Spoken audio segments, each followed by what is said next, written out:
All right, let's dive right into architecting generative AI on AWS. If you're a builder, an architect, or hey, even just studying for an exam, this explainer is for you. We're going to break down the entire ecosystem into exactly what you need to know. So, here's our game plan. We'll kick things off with the GenAI toolkit. What are the tools you actually get to play with? Then, we'll talk about why this matters for your business. After that, we hit the big one, the architect's dilemma. And we'll wrap up by figuring out how to balance cost and performance. First things first, the Generative AI Toolkit. I mean, you can't build a house without knowing what a hammer and a saw do, right? So let's get to know the core services AWS puts on the table. Think of Amazon SageMaker as your ultimate, all-in-one AI workshop. This is where you go when you want to build something totally custom from the ground up. It gives you all the tools to build, train, and deploy your own machine learning models, no matter how big they get. And those inference endpoints, that's just a fancy way of saying the live address where your model is ready to do its work. Okay, so if SageMaker is the custom workshop, Amazon Bedrock is like having a whole warehouse of pre-built, super powerful engines.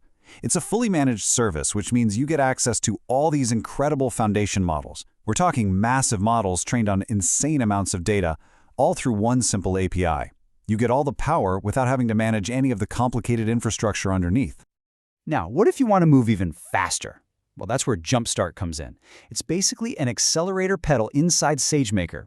It gives you pre-built algorithms and models to get your project off the ground and running in like a fraction of the usual time. It really lives up to its name. You know, every great builder needs a sandbox, right? A place to just play, mess around, and see what works without any pressure. In the AWS world, that's Party Rock. It's this awesome, code-free space where you can experiment with GenAI, whip up quick little apps, and just test out your wildest ideas. It's all about super fast, hands-on prototyping. And finally, we have Amazon Q. Now this one's a little different. You're not really building models with it. Instead, think of Amazon Q as your own personal, intelligent business analyst.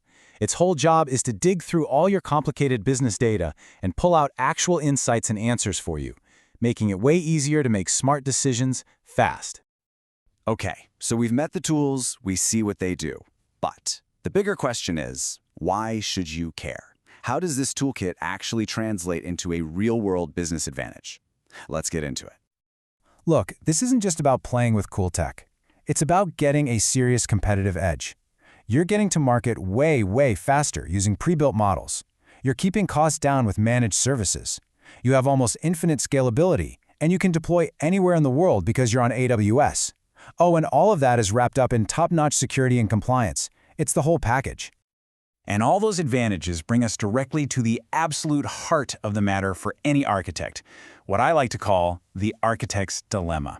It's that constant, non-stop balancing act between raw technological power and what it's going to cost you.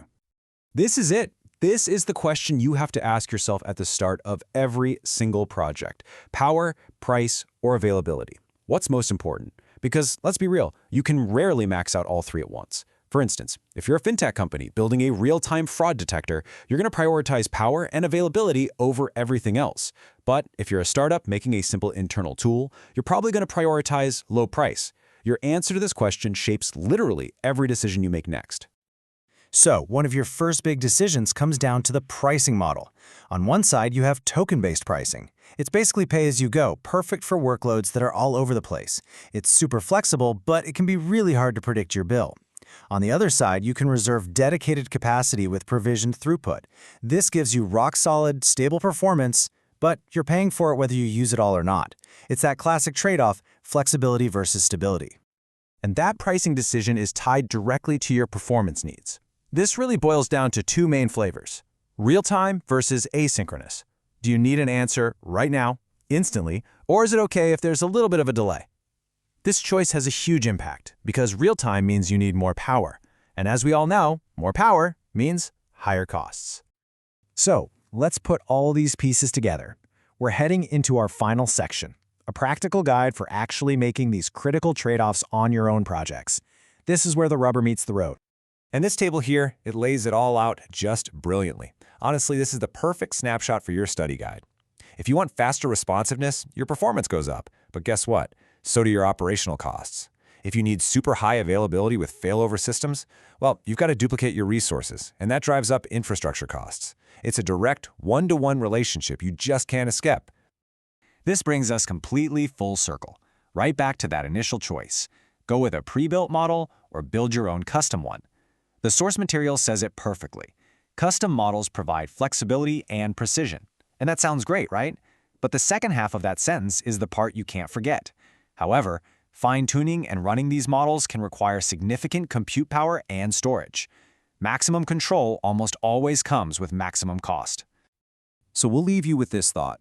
Your next big project is on the line. You've seen the toolkit, you understand the business advantages, and now you know the tough trade-offs you have to make. So looking at your goals, which will you give up first? Power, price, or availability? The answer to that single question, well, that's what will define your entire architecture.